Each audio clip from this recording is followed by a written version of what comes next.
Whenever Hurricane Michael hit Mexico Beach, I was in Mobile, Alabama. I had evacuated my family, my cat, and my dog. We were all cramped in a small hotel room, and we were just sort of watching a train wreck in slow motion on TV as Hurricane Michael gets closer to landfall, and just sort of waiting and praying and thinking about what's going to happen. We had no idea that the storm was going to be as devastating as it was. We'd been through about 3 or 4 hurricanes. We've been through Ivan, Katrina, um, Opal, and those had far less impact than Michael had on the Northwest Florida area. Um, there's a lot of talking about Bay County, but there's also a lot of damage in Washington, Gulf County, and there's a lot of things, a lot of people affected by the storm. But watching landfall from a hotel room in another state, like we could still feel the effects of the hurricane. Dauphin Island, just a few miles away from where we were staying, had already been evacuated because the storm surge was so ridiculously high, and we were already hearing the howling wind and the rain from the storm whenever Michael hit Northwest Florida, and it was pretty surreal.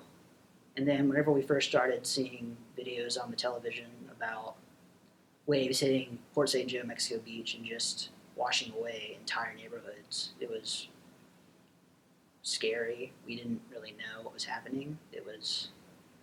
We saw that the wind speeds were coming up, creeping on Category 5. After the fact now, the storm's been reclassified by NOAA as Category 5, but it was really just surreal. And after that, things haven't really been the same. My mother, she used to work in a HR company over in town, over by Haney Technical. She no longer works there because the building's just been destroyed. She now works from home, and she has to commute to Pensacola every other week and to other places. My father works on the Navy base, and they had no power for like 2 or 3 weeks, and they weren't told to evacuate until like the day of the hurricane. So things have changed a lot. Um, we've changed houses. We had to move out very quickly because the housing situation right now is very tight, even a year later. And one of my most vivid memories is just seeing the carnage for the first time.